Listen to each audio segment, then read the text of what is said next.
Hey guys, it's Mr. Hanson here. I'm doing your Sunday night video for you guys to kind of walk you through what to expect this week. All right, so for freshmen, um, we have your poetry online. You have what's called open and closed form in poetry, and then you have a small poetry analysis for me. So let me just kind of walk you through some of the groundwork stuff here. In here, guys, open and closed form are two forms of poetry that I want us to consider. This is a PowerPoint for closed form you can look at and one for open form. The big thing you want to keep in mind with closed form are these are sort of poems that follow specific rules. Like, for instance, every other line has to rhyme, or you can only write in 14 lines, or you have to make sure you have a specific syllable count. Now, I won't go into too much detail on that. I'll let you look through that yourself. But the big one on this, guys, that you want to keep in mind is a sonnet. And that's something that we'll probably talk about on Tuesday.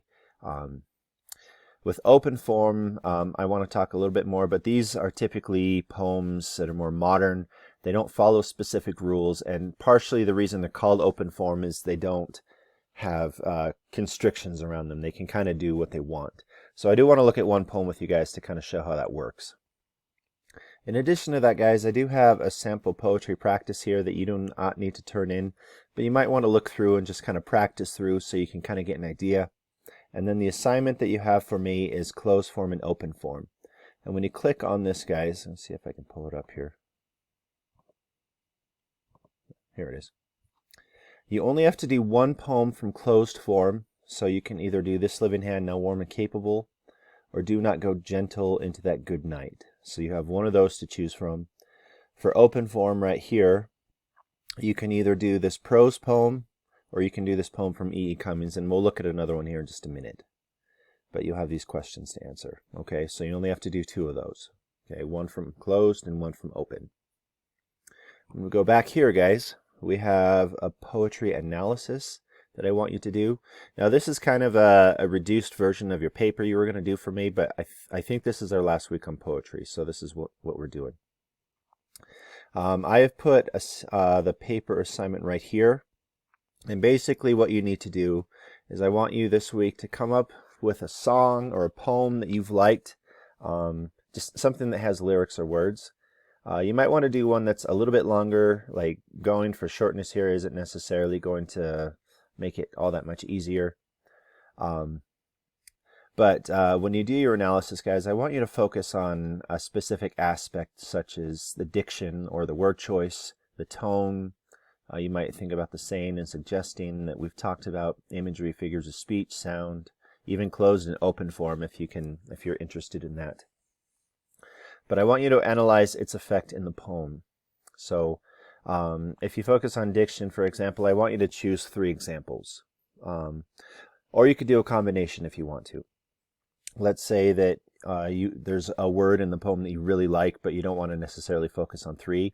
You can do diction, and then you can talk about figures of speech, or you might talk about sound. So you can just do one from each of those, or diction and then one from figures of speech, or 2 from figures of speech if you want. But I do want 3 specific things that you're going to talk about. And I would like this done in about 3 paragraphs. All right. So I have provided a sample response here for you. Now, I did mine based on a song called Extraordinary Magic by Ben Rector. I just saw him in concert, so this is one that's kind of been on my mind. So if you read through this, I won't spend time doing it right now, but I've given sample responses of what you might do. You don't have to necessarily be in this much depth, but in some ways you might want to. But I did an example here, like what I might do if I had diction. This is where I had rhythm and sound, saying and suggesting and imagery.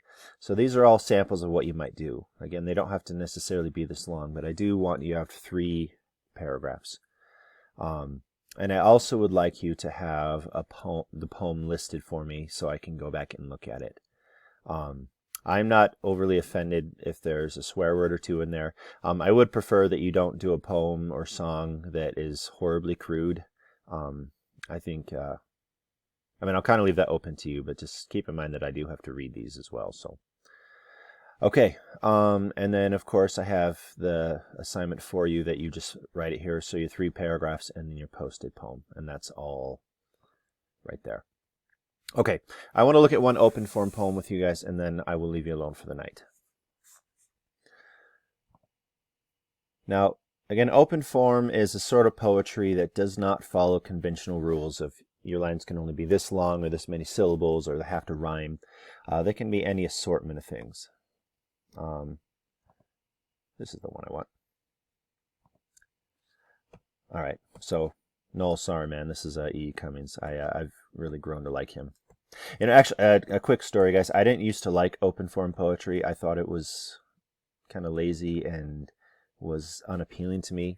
But as I studied it through college, I began to see really how awesome it can be, and how much you can actually do when you kind of create your own rules. So E. Cummings is a poet who uses what's called the white spaces. And what I mean by that is you can obviously see in the picture, his poem is not a conventional line-by-line thing. It's not like a straight, solid block. This one, he utilizes space, either by eliminating it or making it excessive. So let me just read this poem to you. Buffalo Bill's defunct, who used to ride a water-smooth silver stallion and break 1, 2, 3, 4, 5 pigeons just like that. Jesus, he was a handsome man. And what I want to know is, how do you like your blue-eyed boy, Mr. Death? Now, when you read this poem at first, it just might appear that it's kind of stupid. I thought it was stupid at first, but as I looked at this more and I thought about it, I started to look at, I started to ask a few questions. All right, so the first thing that I looked at here is there's 3 people who are mentioned. You have Buffalo Bill, you have Jesus, and you have Mr. Death. Supposedly 3. Now, if you don't know much about Buffalo Bill, he was hired on, I think, by the Transcontinental Railroad to shoot buffalo for the workers so they could have food to eat. And he apparently killed many thousands of buffalo. He later became a famous actor. He would put on kind of cowboy shows, like kind of OK Corral type theatrical things. This was before cinema, so he was kind of the preliminary person before we had Western movies. So he was pretty famous, and he was known as, he was called Buffalo Bill because he killed so many buffalo. All right. And then, of course, I assume most of you know who Jesus is. And then Mr. Death has kind of confused me. Well, actually, we also have mentioned here the blue-eyed boy. So the first question you might ask after all that is, who is the blue-eyed boy? Now, when I looked at a picture of Buffalo Bill, I only have black and white, but I'm pretty sure that he had brown eyes. And I actually think I did some research on that just to make sure. And I think someone mentioned in their journal account that he was brown-eyed. So the blue-eyed boy could potentially be Jesus. And I have read some accounts that Jesus was, it's not biblical, but I have read accounts, I think from like Josephus or something. He's a Jewish historian, that he kind of mentioned Jesus at one point, but I think he mentioned that he had blue eyes. There's some account that mentioned that.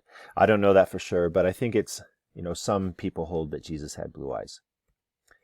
So if we think about it this way, instead of the blue-eyed boy being Buffalo Bill and having it be Jesus instead, that maybe changes our meaning a little bit. Buffalo Bill's defunct. He used to ride a water-smooth silver stallion and break 1, 2, 3, 4, 5 pigeons just like that. Jesus here was a handsome man. And what I want to know is, how do you like your blue-eyed boy, Mr. Death? So if we change this to, instead of blue-eyed boy being Buffalo Bill, we looked at blue-eyed boy being Jesus. Maybe Mr. Death is Buffalo Bill, which I think maybe appropriately so could be attributed to him because, again, he killed many thousands of buffalo. All right. If we look at the poem this way, there's a lot of stuff that's lost here.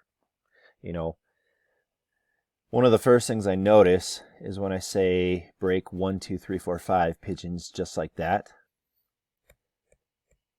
When I look at it the original way, when they're all tied together, that forces me to kind of read it fast. Now, if I think about a person shooting a gun,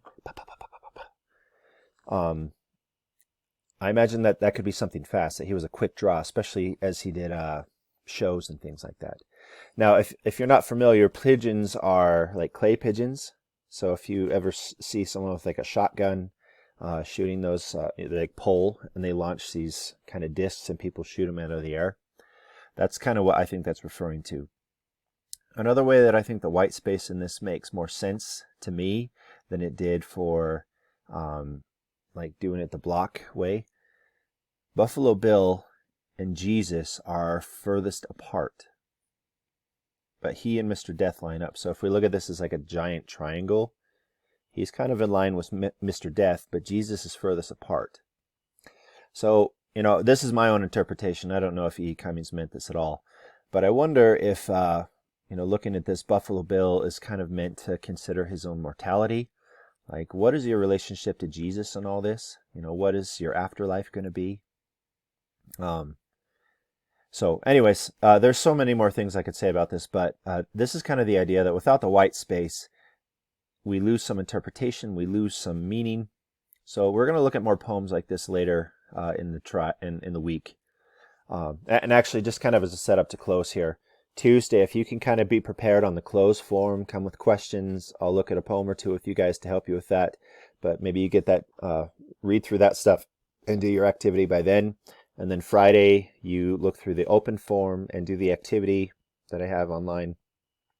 And then for the rest of the week, you can work on your poem analysis. I think that's how we'll kind of split things up. And I want to say that we're done with poetry at the end of this week, as far as we'll be looking at poetry again in Romeo and Juliet. But I'm not 100% sure on that. But for right now, I am planning on being done with it. So anyways, guys, I hope that helped. Come with questions, come with thoughts or ideas that you might have, and I will see you on Tuesday. Thanks, guys, so much.